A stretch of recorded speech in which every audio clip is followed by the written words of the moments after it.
आदिवासियों की जमीन पर गिद्ध दृष्टि रखकर धोखाधड़ी करने वाले सूदखोर सुनील अरोरा का एक और कारनामा सामने आया है। अनुसूचित जनजाति वर्ग के पीड़ितों ने पुलिस अधीक्षक कार्यालय पहुंचकर न्याय की गुहार लगाई है।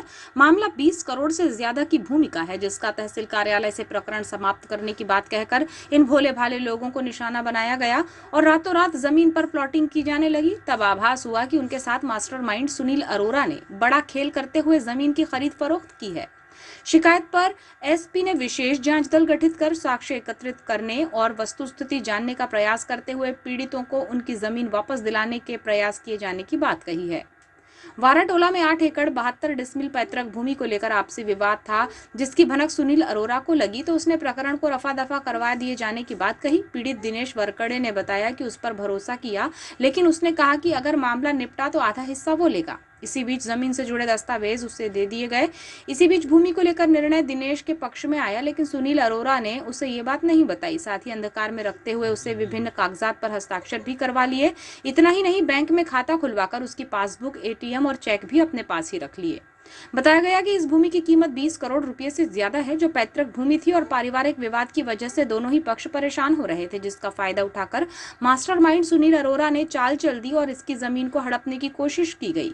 इधर भूमि विवाद मुक्त हो गई और निर्णय पीड़ित के पक्ष में आया था, लेकिन उसको भनक तक नहीं लगने दी गई। बताया गया कि रातों रात इस भूमि पर प्लॉटिंग की जाने लगी, जिसकी जानकारी आसपास के लोगों द्वारा दी गई, जिस पर उन्होंने जमीन के संबंध में सुनील अरोरा से जानना चाहा, लेकिन गुमराह करते हुए उन्हें जमीन बिक्री ना होने की बात कही गई और अन्य किसी को बेचकर राशि दिए जाने का सुनील उससे कहता रहा, लेकिन अब तक कोई राशि पीड़ितों को नहीं दी गई थी।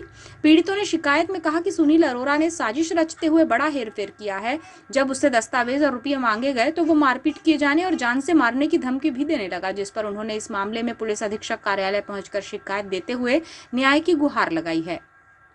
प्रकरण को लेकर पीड़ित पक्ष दिनेश वरकड़े ने बताया कि उनकी वाराटोला में 8 एकड़ 22 डिसमिल पैतृक जमीन है, जिस पर पारिवारिक विवाद था और इसी बीच सुनील अरोरा ने विवाद निपटाने का भरोसा दिलाया था। इस वजह से उन्होंने दस्तावेज उससे दे दिए थे।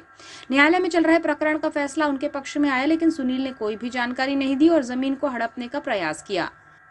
जो हमारी पुश्तैनी जमीन थी, जिसमें हम लोग ने पहले केस जीता भी और जीत के हमने अक्षय की जो दादी और मम्मी उनके नाम पे कब्जा लेने के लिए किए, यानी हमने नहीं किए, वो सुनील अरोरा ने किया। तो वो उनने फिर कब्जा ले रहे हैं कह के बोले, उसके बाद उनने किसको पलटा है वो हमें मालूम नहीं। किस तरह से पलटा है जमीन? कितनी एकड़ जमीन थी? 8 एकड़ 72 डिसमिल। किस तरह उन्होंने पलटा ली? जबकि वो जमीन जब बेची होंगे किसी को, हमें मालूम है नहीं। आपको जाना तो पड़ा होगा। नहीं, रजिस्टर ऑफिस? हाँ रजिस्टर ऑफिस गए थे तो कब्जा ले रहे हैं बोले। अच्छा, आपको गुमराह करके जमीन बेची गई? जी, गुमराह करके। पैसे दिए गए?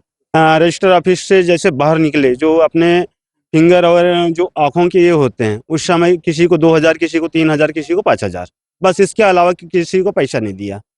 पीड़ित विनोद वरकड़े ने बताया कि ये भूमि उनकी काकी की थी, जिसे उनके पिता ने ही दी थी। उसका राजस्व रिकॉर्ड बालाघाट में था, जिसे स्थानांतरित करके वारासिवनी कोर्ट में लाया गया। सुनील अरोरा ने प्रकरण को फाइनल करने की बात कही थी और हम केस जीत भी गए, लेकिन आधी जमीन बिक गई और हमें पता भी नहीं चला। रातों रात इस भूमि पर प्लॉटिंग होने लगी थी। हमने आवाज उठाई और रुपये देने की बात कही तो झांसा दिया गया। हम चाह रहे, हमारी दादी की जमीन थी, वो हमारे बाप जी ने नहीं ले सके। हम थोड़े होशियार हो गए तो हम बालाहाट में रिकॉर्ड था, वहाँ से निकाल के वहाँ ले गए वारासिवनी तहसील इसमें कोर्ट में। वहाँ से केस चला अपना। तो उस बीच में अरोरा जी मिले तो बोलता है उतना ये नहीं था कि अपने लड़ाई लड़ पाए उनसे भी।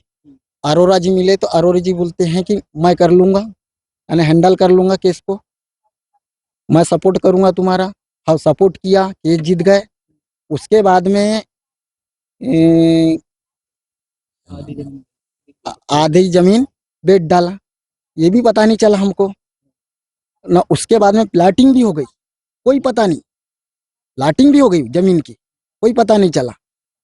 फिर अगले मोहल्ले वाले बताने लगे, बाजू में जहाँ रहते हैं वो लोग, बोले तुम्हारी जमीन की प्लाटिंग हो रही रात रात में। अरे फिर पूछे हमने अरोरा भैया को, क्यों? तो बोले इनको बेच के, बोले प्लाटिंग करवा रहे हैं, इसको बेच के तुमको पैसे देना है। अभी हम कहाँ से पैसे देंगे? पैसे आपसे ले रहे थे प्लाटिंग? नहीं, वो खुद डाल रहे थे तो प्लाटिंग इसको बेचेंगे बोले दूसरे को, और पैसे देंगे बोले आपको बोले, नहीं तो हम कहाँ से देंगे इतना पैसा बोले। अच्छा, पहले आपको बताए थे कि जमीन में प्लाटिंग करेंगे और फिर मकान बेचेंगे, नहीं, हाउस बेचेंगे और फिर आप नहीं, लोग को पैसा देंगे। नहीं, नहीं, नहीं, ये वाली बात नहीं। तुम बोले पहले क्या बताया उनने कि तुम ये इस पूरे मामले में पुलिस अधीक्षक आदित्य मिश्रा ने कहा कि वारासिवनी के ग्रामीणों ने शिकायत दी थी, जिसमें सुनील अरोरा, जो वसूली का काम करता था और अपने आप को प्रॉपर्टी डीलर कहता था, उसने इनकी पैतृक भूमि को विवाद मुक्त करने की बात कही और पढ़े लिखे ना होने के कारण उनके बहकावे में आकर इन्होंने उस पर भरोसा किया। कई दस्तावेजों में साइन करा लिए गए और बाद में इन्होंने देखा कि भूमि पर बिल्डर के द्वारा बाउंड्री बनाई जा रही है, प्लॉट काट रहे हैं, तो बात पता चली कि सुनील अरोरा ने ये जमीन खरीद ली है। पुलिस अधीक्षक ने इस प्रकरण की जांच के लिए विशेष दल का गठन किया, जिसे 3 दिनों के भीतर रिपोर्ट प्रस्तुत करने के लिए कहा गया है, ताकि प्रकरण की सत्यता सामने आ सके। देखिए, आज बालाघाट में यहाँ पुलिस अधीक्षक कार्यालय में जन सुनवाई के समय कुछ वारासिवनी के जो थाना क्षेत्र है वहाँ के रहवासी आए थे। उन्होंने शिकायत दर्ज कराई और उन्होंने बताया कि सर हमें पता चला कि सुनील अरोरा जो है, जो कि सूदखोरी का भी काम करता था और अपने आप को प्रॉपर्टी डीलर भी कहता था, उसने उनके साथ भी उनका मानना है कि धोखाधड़ी की है। उन्होंने बताया कि उनकी कोई पुश्तैनी भूमि थी या ज़मीन थी जो शायद पहले विवादित थी, और सुनील अरोरा और उसके अन्य साथियों ने मिलकर उसको विवाद मुक्त कराने का उनको बताया और फिर बताया कि जब विवाद मुक्त हो जाएगी तो थोड़ा बहुत जो पैसा होगा वो सुनील अरोरा को वो दे दें।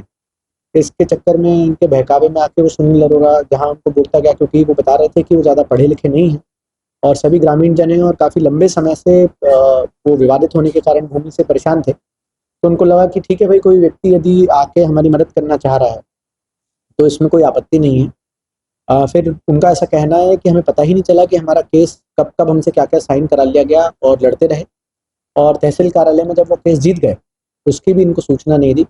इनको एक दिन ले जाके, जैसा कि जो आए थे शिकायतकर्ता उनके द्वारा बताया गया कि इनको रात में ले जाके किसी ढाबे पे या वहाँ रखा, कुछ पेपर पे साइन कराया, सुबह 5-6 बजे उठा के इनको रजिस्ट्री कार्यालय लेके गए और रात में 9-9:30 बजे रजिस्ट्री करा दी।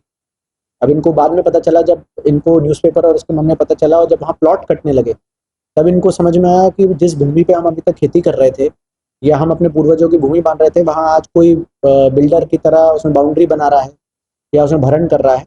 तो इन्होंने जब आसपास जो जेसीबी एसीबी का काम कर रहे थे उन लोग से पूछा कि भाई ये ज़मीन किसकी है और इस पर कौन ये कंस्ट्रक्शन का काम कर रहा है, तो उन्होंने बताया कि भाई सुनील अरोरा और उनके साथ जो अन्य साथी थे उन लोगों ने ज़मीन खरीद ली है और उस तरह का काम कर रहे हैं। तो उन्हें शिकायत दी है। आज हम लोगों ने इसमें विशेष जांच दल गठित करके इसकी शिकायत की जांच प्रारंभ कर दी है, क्योंकि काफ़ी गंभीर मामला है। तो विशेष जांच दल को भी बोला है कि विदिन 2-3 डेज इसमें पूरी जांच अपनी कंप्लीट करें। जो साक्ष्य हैं, कुछ साक्ष्य उनके पास भी हैं क्योंकि उन्होंने उस समय फ़ोटो खींच के रख ली थी, और कुछ जो टेक्निकल साक्ष्य हैं उसको निकालने के लिए अभी हम लोग को डेटा निकाल रहे हैं। मुझे लगता है कि इसमें बहुत ही जल्दी अपने को पता चलेगा कि क्या सत्यता है इस प्रकरण में।